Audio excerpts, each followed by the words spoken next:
Bonjour, bonsoir à tous. J'ai effectivement la tâche ardue de vous parler d'un sujet qui, a priori, doit toutes et tous vous passionner, l'assurance, donc. Non, je ne suis pas complètement hors sol.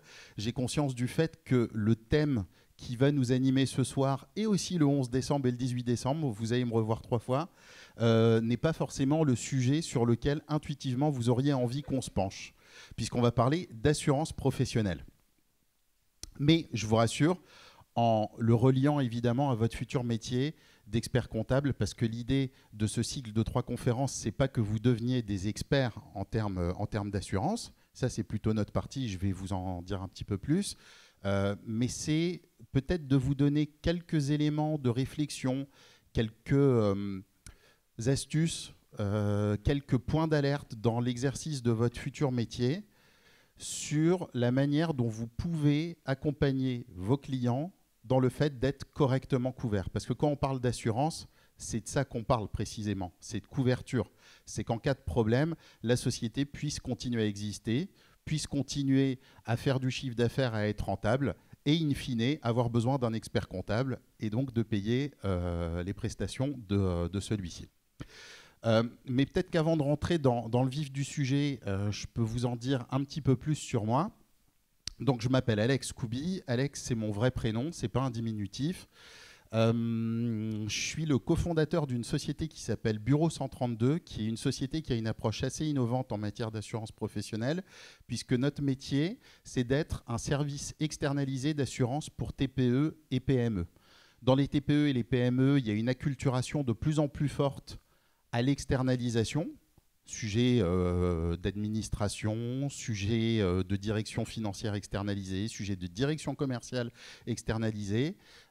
L'assurance aujourd'hui n'est pas du tout un sujet qui est externalisé dans les sociétés. C'est l'ambition qu'on a avec mes 2 autres associés, dont une qui est présente ce soir. C'est d'amener les entreprises à déléguer ce sujet qui les embête, on ne va pas se mentir, et qui pourtant est essentiel, et de le confier à des experts, nous en l'occurrence.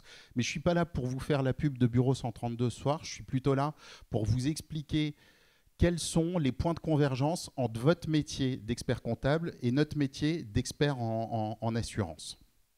Ce que je vous propose, pour commencer, c'est qu'on fasse un petit sondage. Qui parmi vous détient un contrat d'assurance? Qui est assuré? On voit qu'il y en a quand même beaucoup parmi vous qui ont déjà souscrit à un contrat d'assurance. A priori, vous êtes couverts. Maintenant, si on ouvre un petit peu plus le capot, qui parmi ceux d'entre vous qui ont levé la main et qui sont assurés savent comment ils le sont? Quelle est la proportion des garanties? Quelles sont les conditions d'actionnement de la garantie? Quelle est l'évolution des tarifs dans le temps? Alors, qui lève la main? C'est bizarre, je ne vois plus de main levée. Non, ce n'est pas bizarre du tout. En réalité, vous êtes très représentatif du panorama assurantiel français. À savoir que oui, tout le monde est assuré. Dans certains cas, c'est même une obligation. Et en matière professionnelle, ça l'est notamment pour la profession d'expertise comptable, ne serait-ce qu'en responsabilité civile professionnelle, et on va en parler. Mais l'assurance est plutôt envisagée comme un mal nécessaire, certes, mais en fait, personne ne sait ce qu'il a sous le capot. Et c'est là que c'est grave. Le sujet assurantiel, en réalité, il est peu challengé. Là encore, pensez à vous. Vous avez souscrit à une assurance le jour où vous en avez eu besoin. Est-ce que vous avez revu le contrat depuis?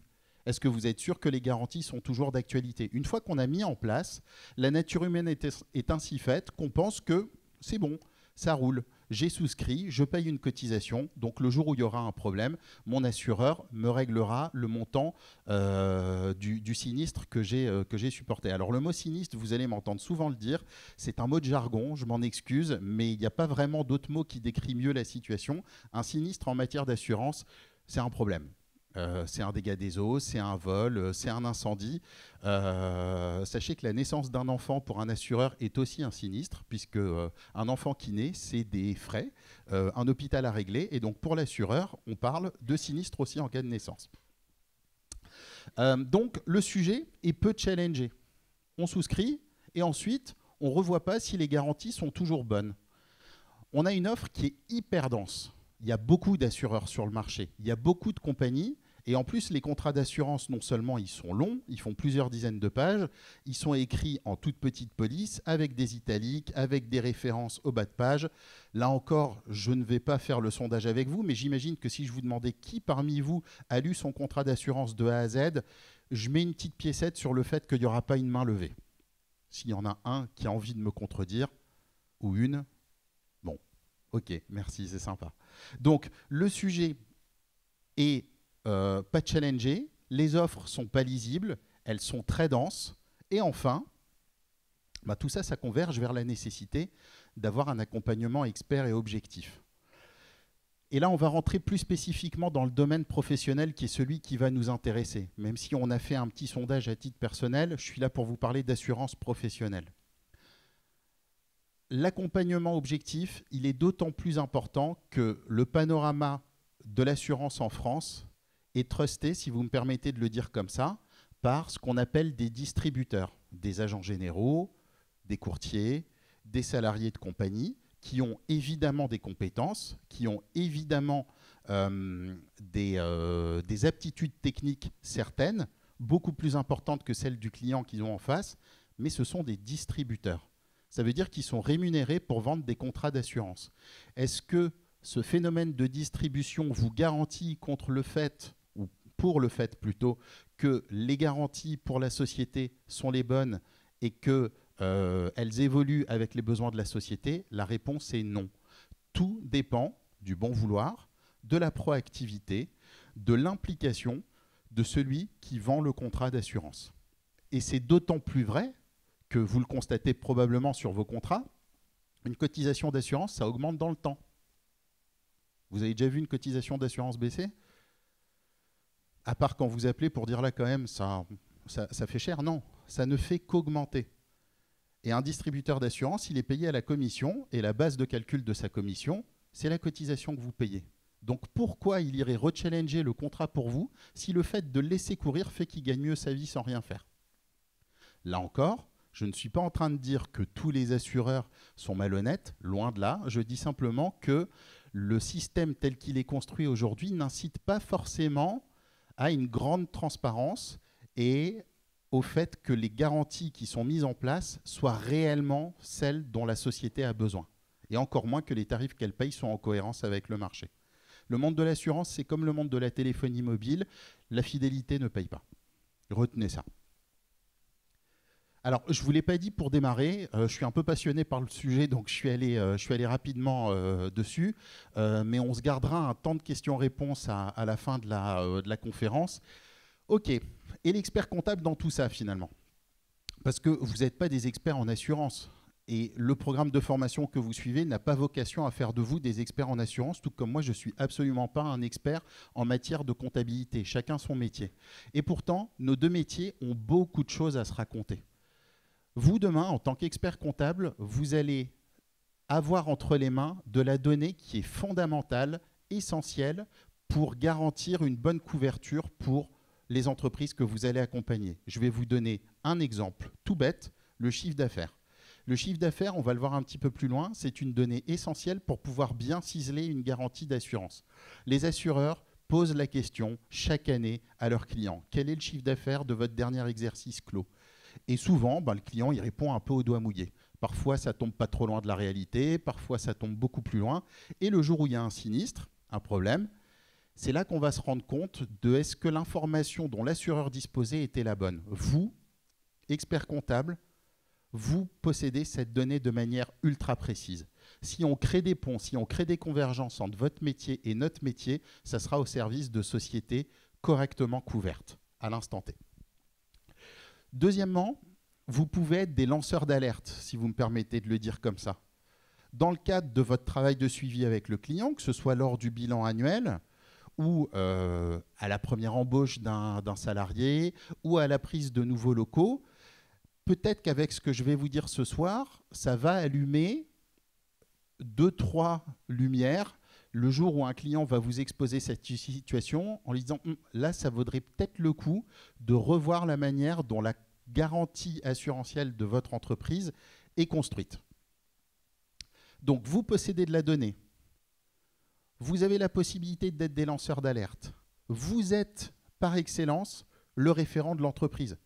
Là encore, si on faisait un sondage auprès de chefs d'entreprise, je suis moi-même chef d'entreprise, je sais ce que je répondrai, qui est ton référent? Qui est la personne à qui tu t'adresses en priorité quand tu as une question, un point stratégique, une réflexion à mener? Allez, je n'ai pas de statistiques officielles là-dessus, mais je suis assez certain que plus de 9 personnes sur 10 répondraient l'expert comptable. Vous êtes le référent, vous êtes la pierre angulaire du conseil à vos clients. Donc, créons des ponts entre nos métiers et ce cycle de conférences a cette vocation-là aussi.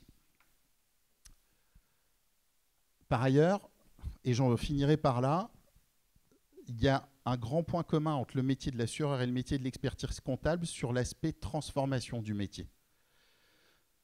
Pendant des années, le métier de l'assureur était un métier de rente.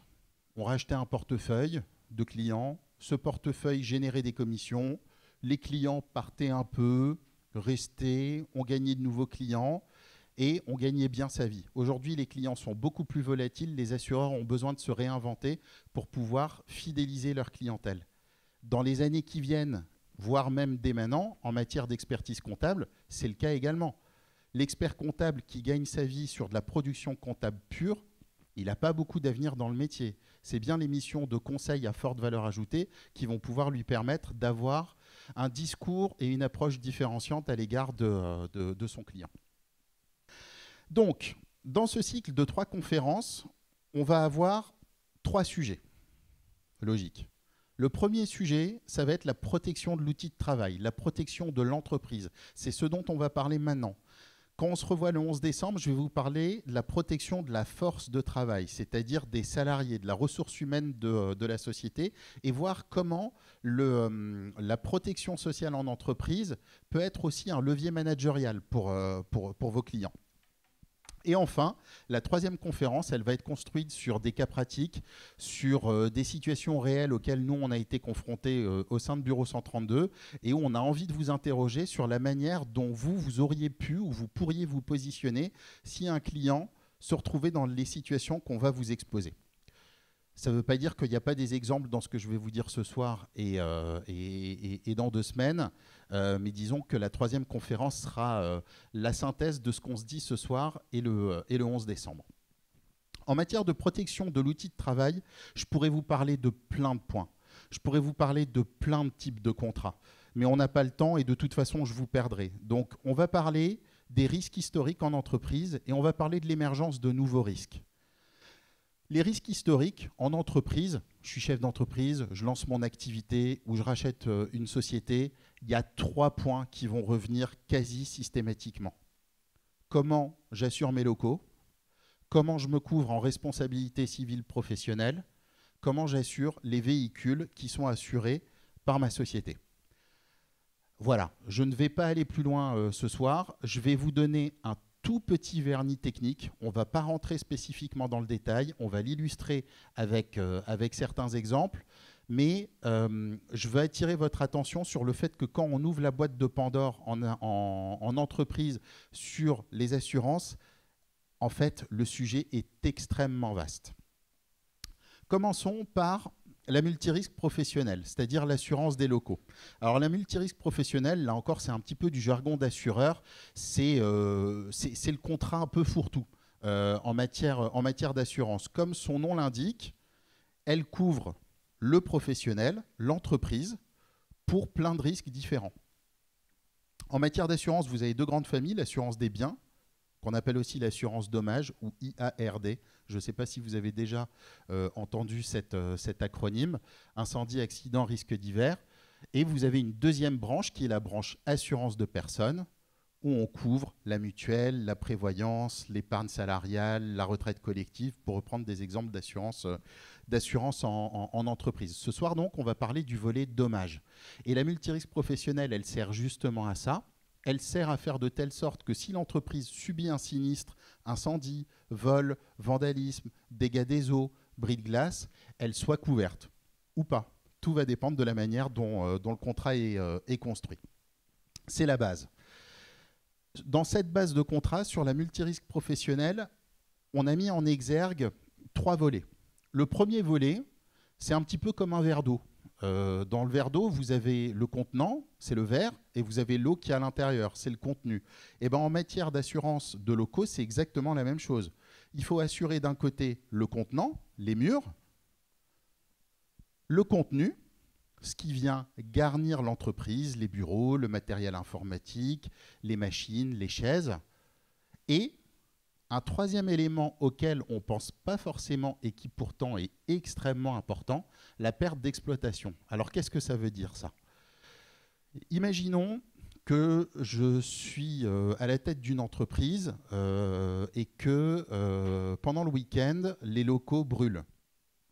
Certes, le fait d'être couvert par le biais de ma multirisque professionnelle va me permettre de bénéficier d'une couverture, d'une garantie pour pouvoir remettre en état le local, faire venir les artisans, déblayer et enlever toutes les saletés liées à l'incendie et remettre les locaux en état pour pouvoir travailler.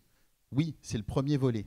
Mais si je n'ai pas pensé à intégrer de la perte d'exploitation dans mon contrat, ça signifie que pendant tout le temps des travaux, les locaux ne sont pas utilisables. Je ne peux pas faire mon activité. Si j'ai une activité de prestation de service quasi exclusivement en télétravail, ce n'est pas très grave. Ça ne va pas forcément être pratique pour mes salariés qui vont devoir s'adapter, mais on peut s'en sortir. Si par contre je suis une boulangerie, une société industrielle, un coiffeur, un commerçant de centre-ville, c'est dramatique. S'il y a 6 mois de travaux et que la perte d'exploitation n'est pas couverte, ben certes, je vais retrouver mes locaux dans 6 mois à neuf, mais pendant 6 mois, je n'ai pas pu travailler et je n'ai pas pu engranger de chiffre d'affaires. Donc cette partie-là, sur un contrat de multirisque professionnel, en fonction de l'activité de la société, c'est un point extrêmement important à vérifier. Et d'ailleurs, on a un exemple qui le matérialise assez bien. Il y a quelques mois, on a été interrogé sur un sujet qui était celui d'un supermarché. Pour vous donner quelques éléments de contexte, c'est un supermarché qui a été racheté il y a plusieurs années, qui était bien placé, mais qui n'était pas exploité à sa juste mesure par les anciens propriétaires. Le supermarché est racheté. Ceux qui rachètent le supermarché travaillent comme des dingues, 7 jours sur 7, et ils quadruplent l'activité du supermarché. Il y a des émeutes. Le magasin est intégralement vandalisé, pillé, inutilisable. Et heureusement, il y a un contrat d'assurance qui va couvrir la société. Enfin, quand je dis heureusement, pas tant que ça. Parce qu'au moment où le magasin est vandalisé, complètement détruit, à ce moment-là, la société fait 2 millions d'euros de marge brute. La perte d'exploitation, elle se calcule sur la marge brute. Et il y a 600 mètres carrés de surface. Et là, donc, on appelle l'assureur, on dit, voilà, j'ai un gros problème, il faut que vous interveniez. Et l'assureur dit, pas de problème, on va reprendre le contrat, on va lire ce qu'il y a à l'intérieur et vous indemniser. Et là, il y a 2 problèmes sur le contrat.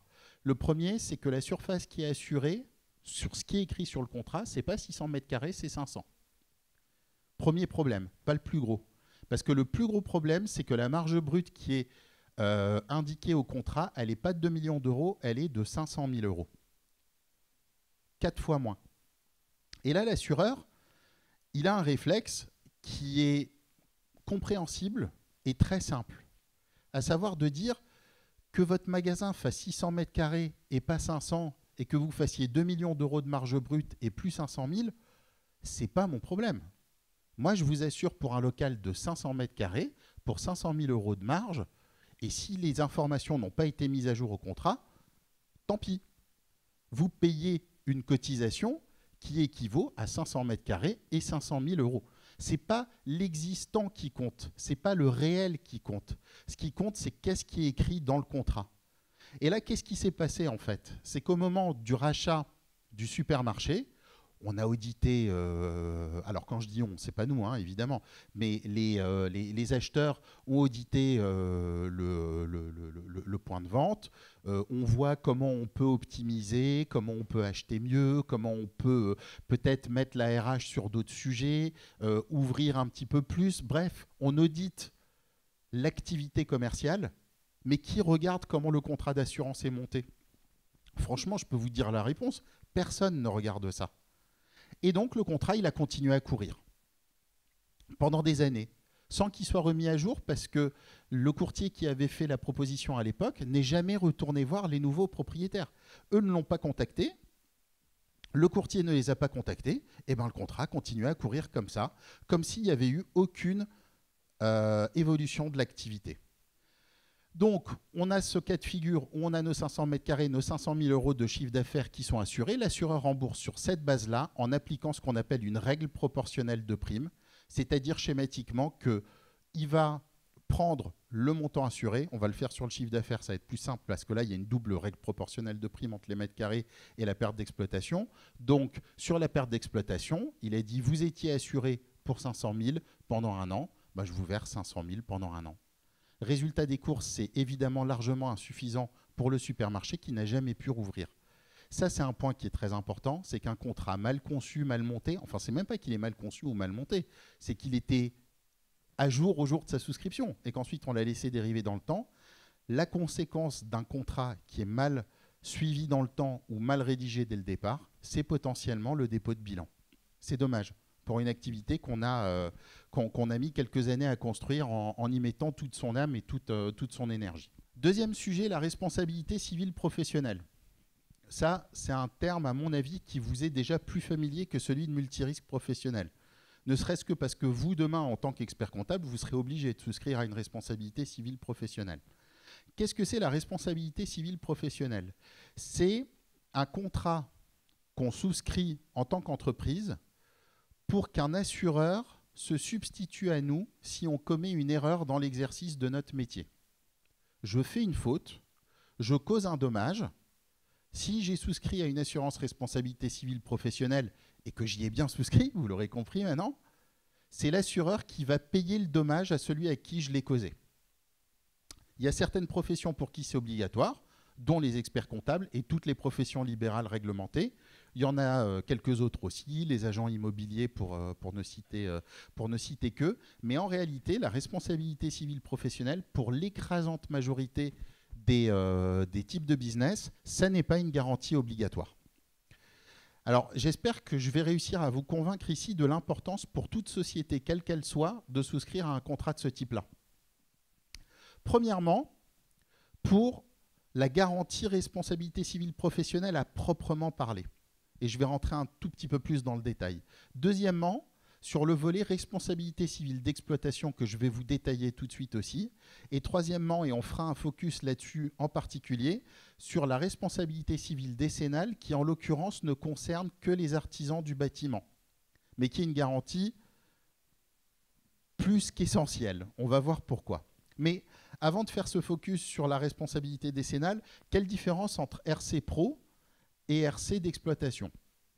La RC Pro, c'est donc la garantie au contrat qui permet qu'en cas de faute professionnelle, l'assureur règle à ma place. Je vais vous prendre un exemple. Imaginons que vous ayez un client qui est restaurateur. Ce restaurateur, il fait des services le midi, il débite des plats du jour en grande quantité, et puis un jour, il se fournit mal, et puis il sert un aliment avarié à ses clients. Intoxication alimentaire, au mieux, voire plus grave. C'est sa responsabilité civile professionnelle qui va être engagée. C'est bien son savoir-faire professionnel qui est défaillant à ce moment-là. Donc, c'est son assureur qui va se substituer à lui pour régler ce dommage à ses clients qui ont été victimes de cet aliment avarié. Responsabilité civile d'exploitation, c'est la responsabilité civile qu'on engage dans le cadre de l'exercice de son métier sans que ça ne soit directement lié au savoir-faire professionnel. Parce que quand vous travaillez, que vous vous déplacez chez des clients, ben vous bougez, vous serrez des mains, vous faites des mouvements et vous pouvez causer un dommage matériel, corporel à quelqu'un parce que ben, vous vivez tout simplement. Et que dans ce cas-là, ben, quand on est en interaction avec les gens, on peut parfois faire des bêtises. Je reprends l'exemple de mon restaurateur. À la fin du repas, il a un de ses clients qui se lève pour aller aux toilettes, et puis là, il glisse sur une flaque d'eau et il se pète le coccyx. C'est pas sa responsabilité civile professionnelle qui est engagée, c'est pas son savoir-faire professionnel où il y a un manquement. C'est parce que dans son fonds de commerce, dans son restaurant, bah, il y a une flaque qu'il ne l'a pas vue, le client a glissé dessus et il faut bien qu'il y ait un responsable. Et en l'occurrence, le responsable, bah, c'est le propriétaire du fonds de commerce, à savoir le restaurateur. Vous voyez la différence entre les deux ? Et en fait, cette différence entre RC Pro et RC d'exploitation, elle est très importante parce que, à mon sens, c'est ce qui fait que toute société devrait avoir un contrat de responsabilité civile, même si ça n'est pas obligatoire légalement parlant pour la plupart des professions. Il n'empêche que toutes les professions, à partir du moment où elles engrangent du chiffre d'affaires, c'est qu'elles sont en interaction avec d'autres personnes et donc qu'on peut engager notre responsabilité civile d'exploitation. Et si je n'ai pas souscrit à un tel contrat, qu'est-ce qui se passe ? Eh ben, c'est à moi de régler, tout simplement. Ça va, je suis toujours clair ? Enfin, toujours. C'est la première fois que je vous pose la question. J'espère que je le suis tout court. Ce que je vous propose, c'est qu'on fasse maintenant un focus sur cette partie décennale, assurance décennale, qui concerne exclusivement les professionnels du bâtiment. Pourquoi on a cette spécificité pour les professionnels du bâtiment ? Pour une raison simple, c'est qu'un artisan, il touche au bâti. Il touche à quelque chose qui est planté dans la terre, si vous me permettez de le dire comme ça, avec des fondations, et que s'il intervient sur un chantier et qu'il y a une malfaçon, son chantier qui peut-être ne représente que quelques milliers d'euros sur l'ensemble du chantier, peut avoir des effets en chaîne sur l'ensemble de la structure qui a été bâtie. C'est pour ça que la loi dit que quand on est un artisan du bâtiment et qu'on intervient sur un chantier, on a l'obligation d'avoir une assurance décennale. Alors, petit conseil que je vous donne, le jour où vous faites construire, où vous faites des travaux, demandez systématiquement l'attestation de responsabilité civile décennale de l'artisan qui intervient chez vous. Parce que même si la loi l'impose, ça ne veut pas dire que l'artisan qui va intervenir l'a fait. Et s'il n'a pas de RC décennale, franchement, travaillez avec quelqu'un d'autre. Et on pourrait se dire que ça suffit finalement de la demander, cette attestation de RC décennale, difficile à dire, attestation de responsabilité civile décennale, mais on va voir que ça ne suffit pas forcément. On va le faire avec un exemple. On va imaginer que je suis un particulier, j'ai une maison avec un beau terrain, un beau jardin, et puis ça y est, avec ma compagne, on a réuni les sous nécessaires pour pouvoir se payer un vieux rêve, à savoir une piscine. On fait notre tour du marché et puis on sympathise avec un artisan maçon qui nous dit qu'il est tout à fait en capacité de construire notre piscine. Et de fait, c'est une piscine maçonnée, il va falloir creuser, faire des trous, poser des piquets, et puis maçonner autour pour pouvoir construire le bassin. Avec ma compagne, on a le bon réflexe, on lui demande son attestation de RC décennale. C'est bon, il est assuré. Je demande à un copain assureur qui me dit c'est bon, c'est pas un faux, parce que ça pourrait être le cas aussi. Pour être vraiment sûr, j'appelle la compagnie d'assurance, et la compagnie d'assurance me confirme que mon maçon a bien sa RC décennale. Donc, tout va bien.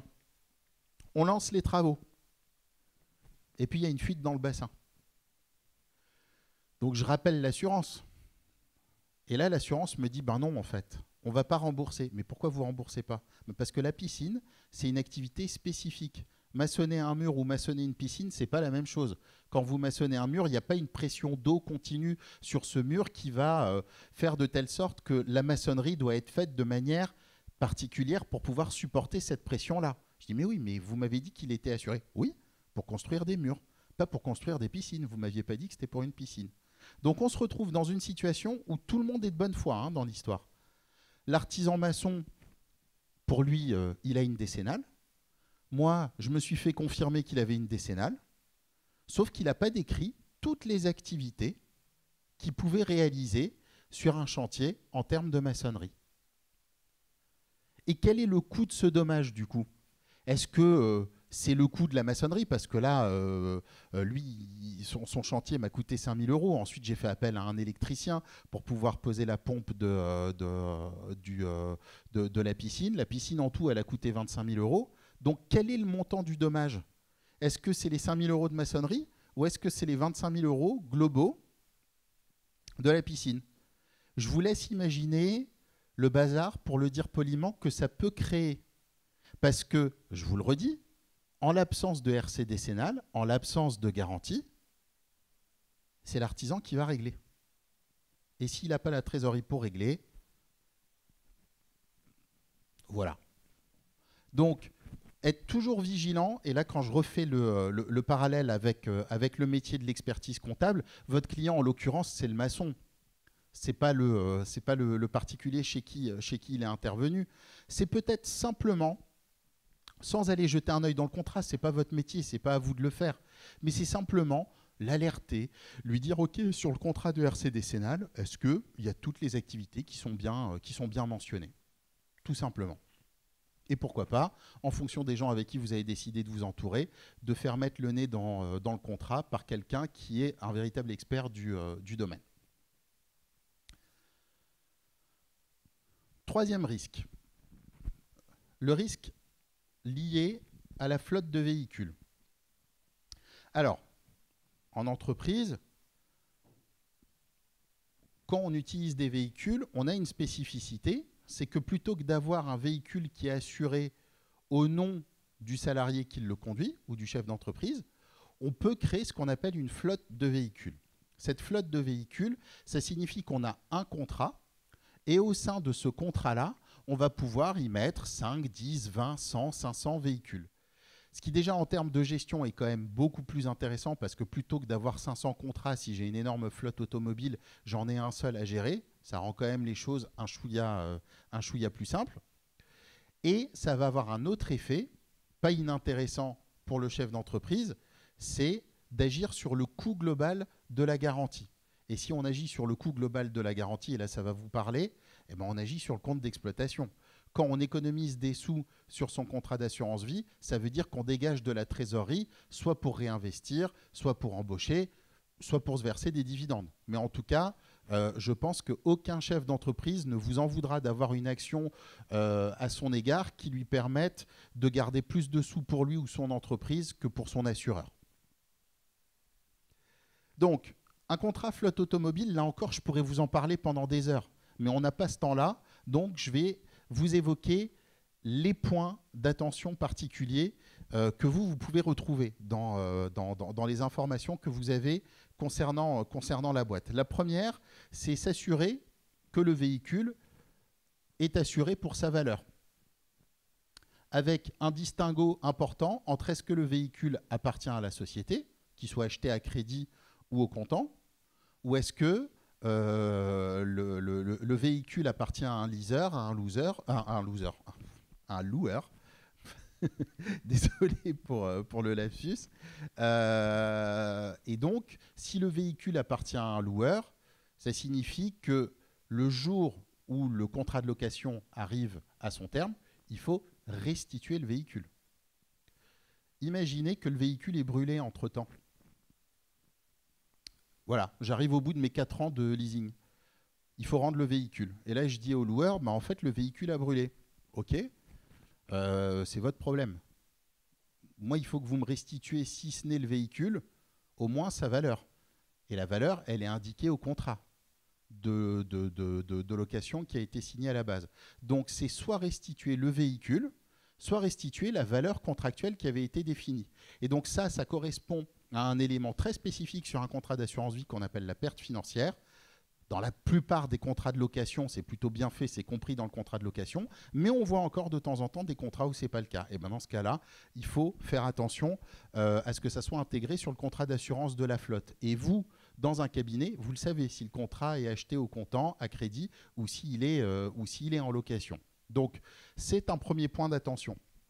Deuxième point d'attention, le contenu professionnel. Alors, ça ne va pas concerner forcément toutes les typologies d'entreprises. Là encore, une entreprise de service, bon, si je me fais voler un ordinateur, c'est embêtant, certes, mais ça ne va pas mettre à mal mon activité. Par contre, si je suis artisan, pour reprendre cet exemple-là, et puis je me fais voler ma camionnette, c'est non seulement ma camionnette qui se fait voler, mais tout mon contenu. Je ne peux plus travailler. Donc, faire attention, c'est un petit peu comme si la flotte automobile était l'extension de la multirisque professionnelle, bien assurer le contenant, le véhicule, mais aussi bien assurer le contenu, les biens professionnels qui sont à l'intérieur quand il y a lieu de le faire. Et enfin, et c'est peut-être le plus important, un véhicule, jusqu'à preuve du contraire, même si la technologie avance, elle est conduite par un être humain. Cet être humain, il est couvert à minima pour les dommages qu'il va causer à un tiers dans le cadre d'un accident. Ça, c'est la loi, c'est la base sur un contrat d'assurance automobile, c'est être couvert au tiers. On appelle ça être couvert au tiers, c'est-à-dire être couvert pour les dommages qu'on cause à quelqu'un d'autre, qu'ils soient matériels ou corporels. D'ailleurs, je refais un tout petit sondage. Est-ce qu'il y en a parmi vous qui ont des voitures ? Une voiture, oui. Ok. Est-ce que vous êtes assuré au tiers ou est-ce que vous êtes assuré, comme on dit, tout risque ? Tout risque. La plupart d'entre nous, on s'assure tout risque. Même si on a un vieux pot de yaourt qui a 20 ans, on prend une assurance tout risque. Ça n'a pas de sens de le faire. Parce que le jour où vous avez un accident et que votre voiture est une épave, l'assureur va vous dire allez, je vous rembourse 2,50 € pour votre voiture, ça cote Argus. Mais on a ce réflexe de s'assurer souvent tout risque en se disant oui, c'est obligatoire. Non, ce qui est obligatoire, c'est de s'assurer au tiers, c'est de s'assurer sur les dommages qu'on cause à autrui. C'est pas d'assurer sa voiture en tout risque.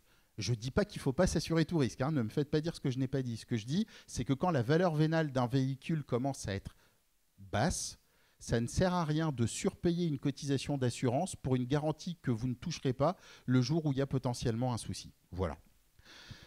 C'était une petite digression. Je reviens sur la sécurité du conducteur, à savoir, pour le coup, dans le cadre d'un accident responsable où je suis assuré à minima au tiers, puisque c'est la loi. Donc, les dommages corporels que je cause à autrui sont couverts, mais quid des dommages corporels que je me cause ? Parce que si moi, je suis victime d'un accident sans être responsable, je vais être remboursé par l'assurance de celui qui a causé l'accident. Mais si c'est moi qui cause l'accident et qu'il n'y a pas une garantie de sécurité du conducteur, il n'y aura pas de prise en charge des dommages corporels que le conducteur s'est causé à lui-même dans l'accident. C'est une garantie à laquelle, et peut-être que vous allez vous reconnaître dans ce que je vais dire là, à laquelle on fait en réalité très peu attention quand on souscrit à un contrat d'assurance auto. On regarde les franchises en bris de glace, en vol, en incendie.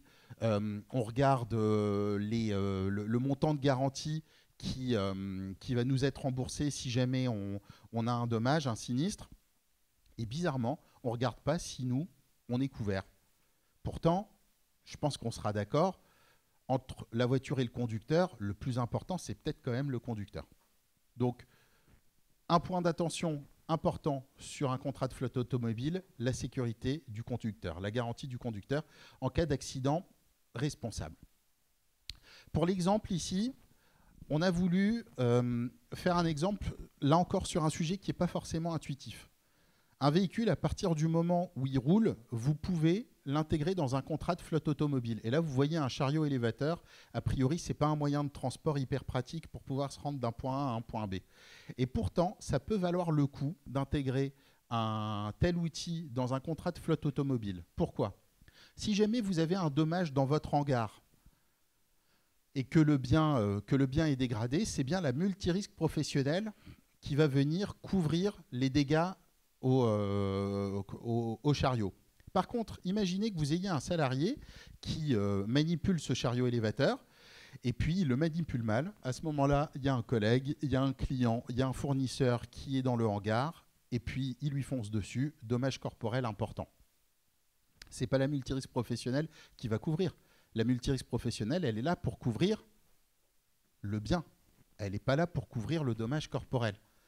Et ben, c'est pour ça que c'est intéressant, voire important, à vous d'en juger, de l'intégrer sur un contrat de flotte automobile, parce qu'on va pouvoir y intégrer ce qu'on appelle de la RC de fonctionnement, de la responsabilité civile de fonctionnement, qui permet de couvrir le dommage corporel causé à autrui avec cette typologie de véhicule, un chariot élévateur, un Fenwick, par exemple. Voilà. On en a fini avec les risques traditionnels en entreprise, la multirisque, la RC Pro et la flotte automobile. Ce que je vous propose, c'est de faire un rapide point sur les nouveaux risques en entreprise, ceux qui sont en train d'émerger, avec un zoom particulier. Il y a 2 grands risques sur lesquels les assureurs sont tous d'accord pour les années à venir. Et je pense que ce n'est pas une surprise que je vais vous dire. Les 2 principaux risques qui pèsent sur les entreprises, c'est le risque climatique. Il y a de plus en plus d'événements climatiques qui causent des dommages d'ampleur. Et le risque cybernétique. Il y a 50 ans, on parlait ni de risque climatique, ni de risque cybernétique. Aujourd'hui, c'est les 2 principaux risques. Je ne vais pas vous parler du risque climatique ce soir parce que c'est un risque très très spécifique et qu'on pourrait y passer là encore des heures. Je vais plutôt vous parler d'un risque qui va concerner tous vos clients demain, et je pèse mes mots quand je dis ça, ça concerne tous vos clients, quelle que soit la typologie d'entreprise, c'est bien le risque cyber. Alors, sur le risque cyber, je vais voir si je me suis fait hacker la souris visiblement.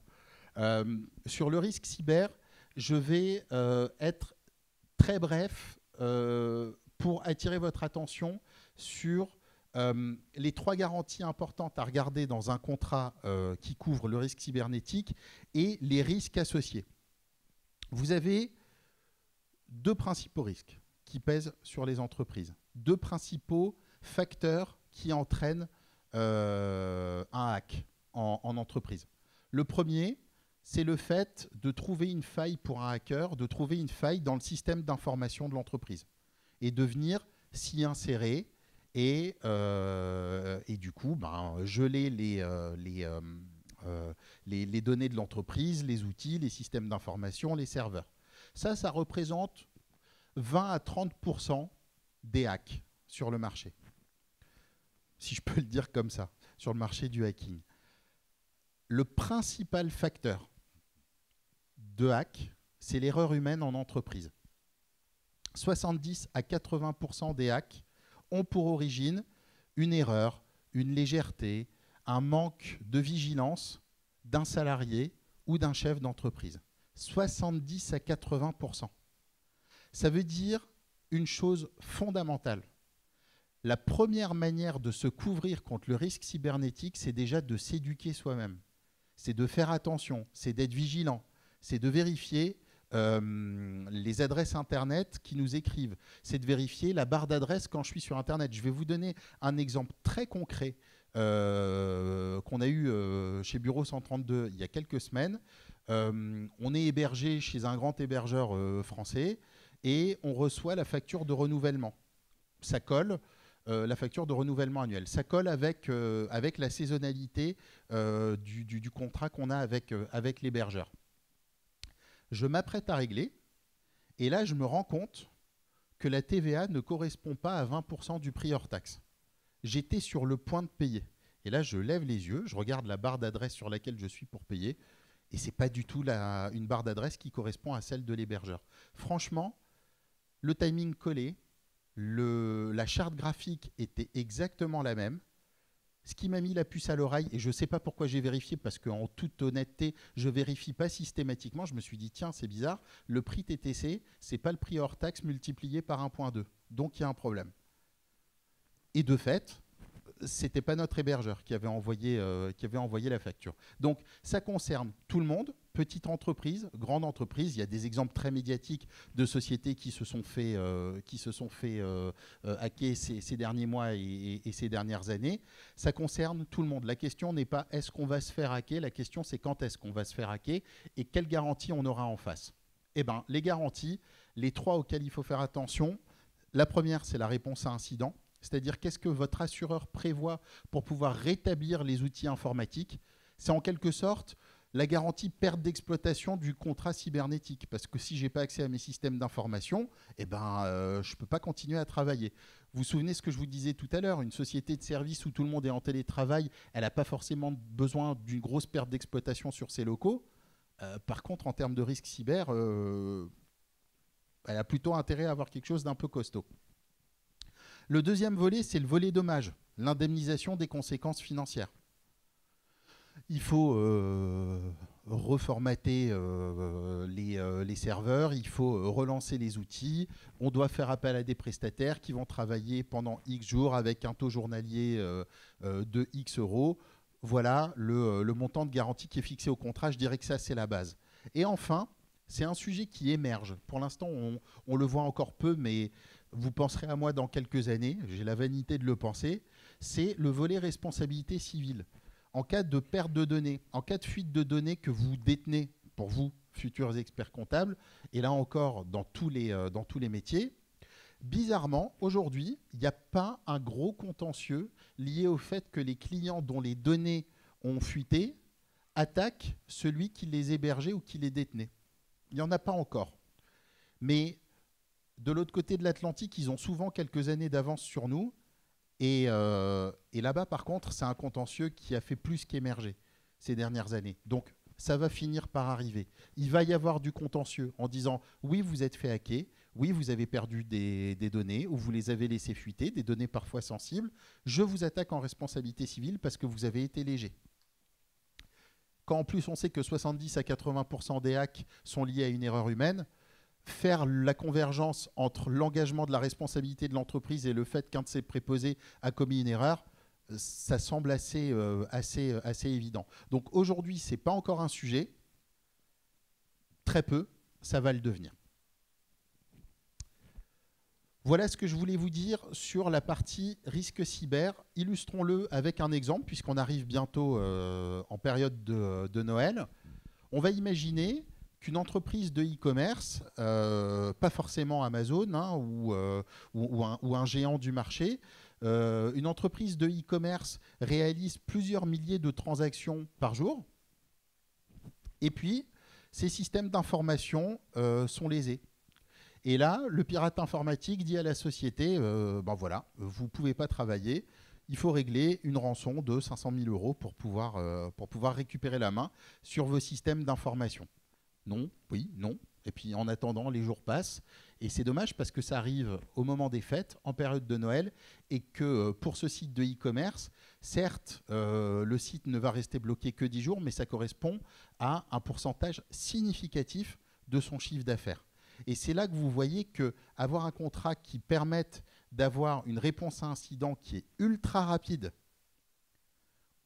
et d'avoir des garanties qui permettent d'avoir une indemnisation financière qui couvre la perte d'exploitation, pour cette typologie d'entreprise, c'est fondamental.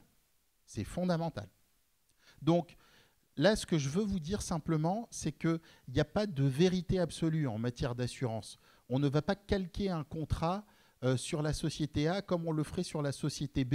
Il y a un travail de personnalisation, de ciselage, de sur-mesure à effectuer. Et encore une fois, ce n'est pas à vous de le faire, mais c'est peut-être à vous de vous poser en partenaire de l'entreprise en lui disant « Moi, je suis là pour assurer avec vous la stratégie dans le temps, la bonne tenue financière de l'entreprise, mais peut-être aussi pour vous aider à la protéger. » Parce que souvent, un business qu'on construit, c'est une partie de sa vie et de son âme qu'on y met. On arrive doucement au bout de la présentation. Et au temps d'échange questions-réponses, on aura une petite dizaine de minutes. Et je compte sur vous pour qu'on l'alimente ensemble. Ce que je veux vous dire en synthèse, parce que je vous l'ai déjà pas mal dit quand même, vous êtes essentiel. je ne vous dis pas ça pour vous caresser dans le sens du poil, je le pense sincèrement. On s'en rend compte, nous, au quotidien. Quand on travaille avec des experts comptables, ça se fait toujours au bénéfice d'une meilleure couverture de l'entreprise. Vous avez l'information, vous avez les documents comptables. L'assureur est en demande de ces informations-là de manière précise. Parce que même si j'ai un petit peu tapé sur mes confrères assureurs au début de la conférence, a priori, la plupart des gens ont envie de travailler sérieusement et correctement. Donc si on a de la donnée fiable, on a la capacité d'apporter une garantie de qualité. Vous avez le relationnel avec vos clients. Vous les rencontrez régulièrement. Vous avez une lettre de mission qui vous lie à eux. Vous faites le social, vous émettez les fiches de paye, il y a un prévis à faire parce qu'on veut emprunter pour pouvoir faire grandir l'activité. Bref, à chaque moment important de l'entreprise, la société, c'est naturellement vers vous qu'elle va se tourner. Et de par votre métier, je dirais presque, si vous me permettez de le dire comme ça, de chef de projet entrepreneurial. Finalement, l'expert comptable, il a une boîte à outils, il a un carnet d'adresses, il a des relations, et ça fait partie de sa compétence aussi de mettre en relation la compétence qu'il a dans son réseau avec l'entreprise. Et bien, quand on allie l'ensemble de ces points-là et qu'en plus, on l'intègre dans la formalisation de la relation de son client, c'est-à-dire au-delà des aspects purement comptables du métier, je vais être votre business partner sur les aspects RH, sur les aspects systèmes d'information et peut-être demain sur les aspects assurantiels. Je pense sincèrement, j'ai la conviction que nos métiers ont beaucoup de choses à se dire. Et j'espère qu'à l'issue de cette première conférence, j'ai commencé à vous en convaincre. J'espère que je vais continuer à vous en convaincre quand on se revoit dans 2 semaines. Je vous remercie en tout cas pour votre attention. J'espère que l'assurance est un sujet qui vous passionne un peu plus qu'il y a 50 minutes. Et on va tout de suite le voir. Si vous avez des questions complémentaires, je serais ravi qu'on puisse échanger. Dites-moi. Le micro arrive.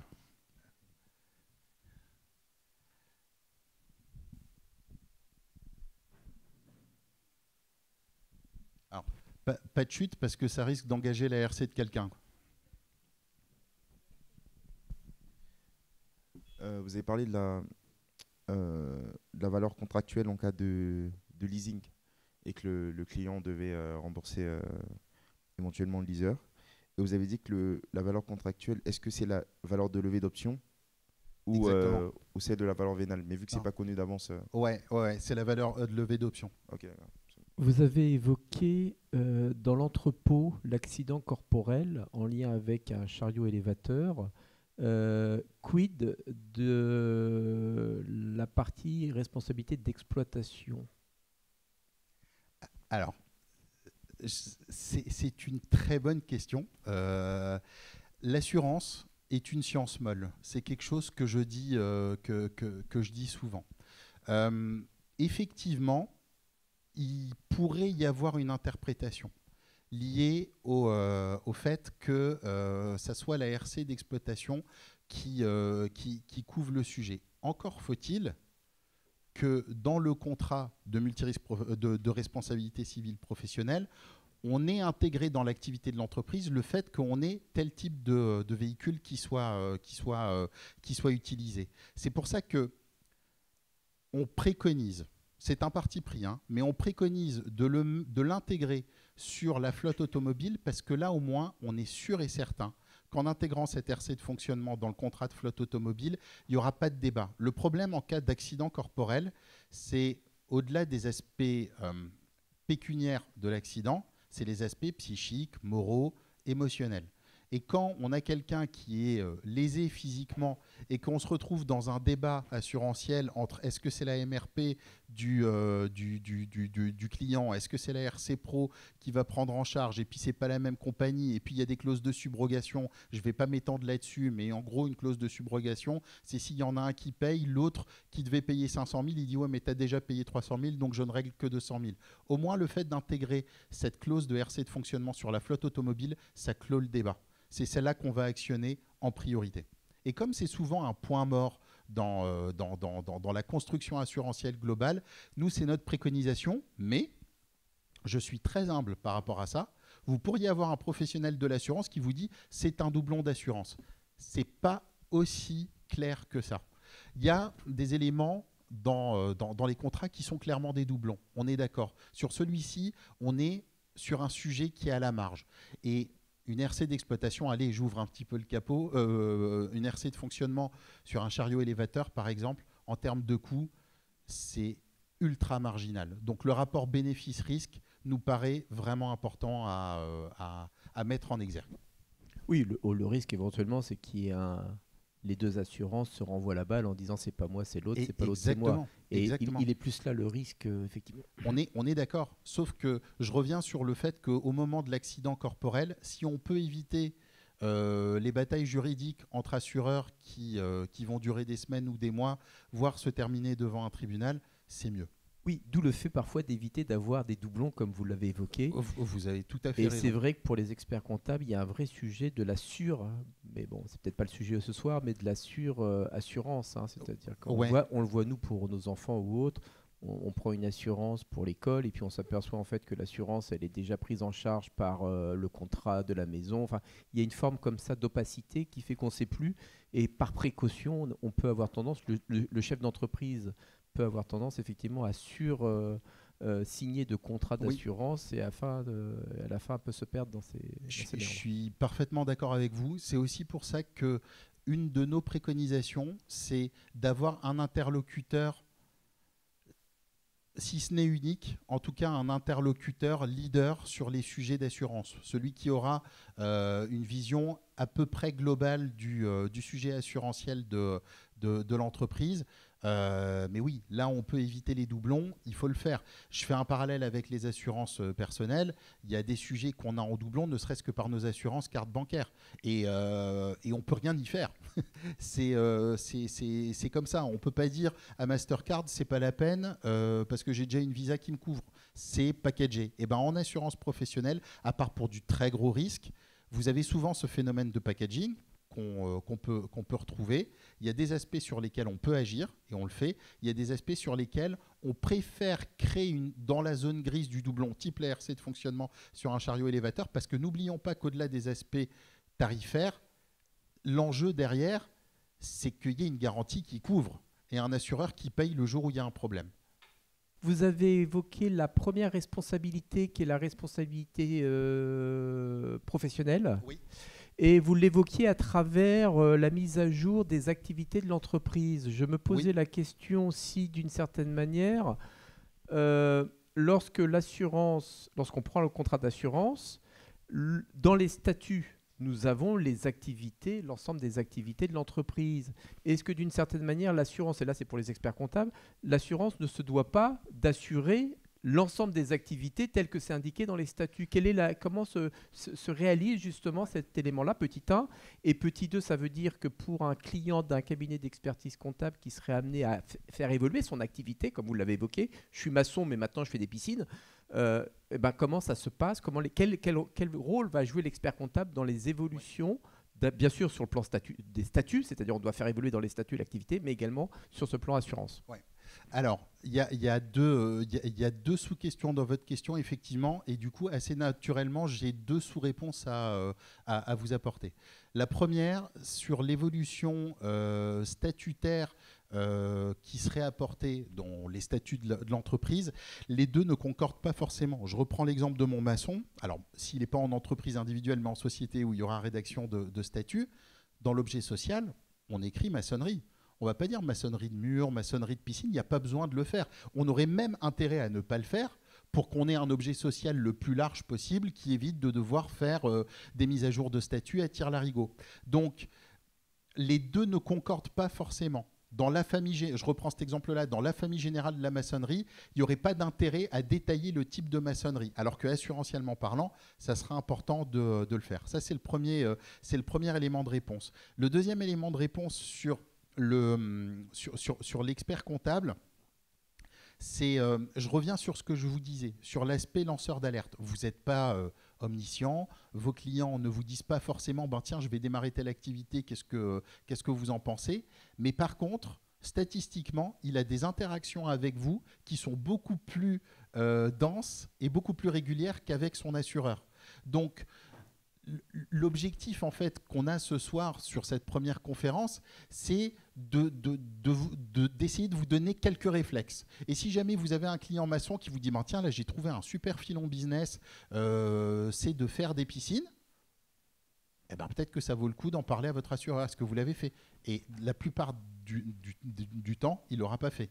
Et je vous apporte un troisième élément de réponse, et promis, après, je vous lâche, sur un exemple concret qu'on a eu il y a 1 an et demi au bureau 132, qui était assez lunaire. C'est une société qui faisait de la cryothérapie, qu'on a accompagnée à la base sur ses locaux. Elle changeait de locaux, elle prenait plus grand, installait plus de machines. Donc, on l'accompagne sur l'assurance des locaux. Il s'avère que son contrat qu'elle avait à l'époque incluait à la fois les locaux, mais aussi sa responsabilité civile professionnelle. C'était un 2 en 1. Ce n'était pas un shampoing, ça restait un contrat d'assurance, mais on avait l'ARC et les locaux. Donc, on s'est dit naturellement, on va regarder sur l'ARC ce qui se passe aussi. Et là, on s'est rendu compte que dans le contrat, elle était bien assurée pour une activité de bien-être. Hein. La cryothérapie, ce n'est pas une activité de médecine, c'est une activité de bien-être. Mais dans les conditions générales, il y avait des activités qui étaient exclues dans les activités de bien-être. Eh ben, je vous le mets dans le mille. Dans les activités exclues, il y avait la cryothérapie. Donc, ça faisait 15 ans à peu près qu'elle exerçait et qu'en fait, elle n'était pas assurée. Heureusement, il n'y a jamais eu de problème. Mais c'était noté noir sur blanc. Et elle aurait pu dire, oui, mais moi, mon agent, mon courtier, il ne m'a jamais dit que c'est à lui de... L'assureur, ça lui est complètement égal.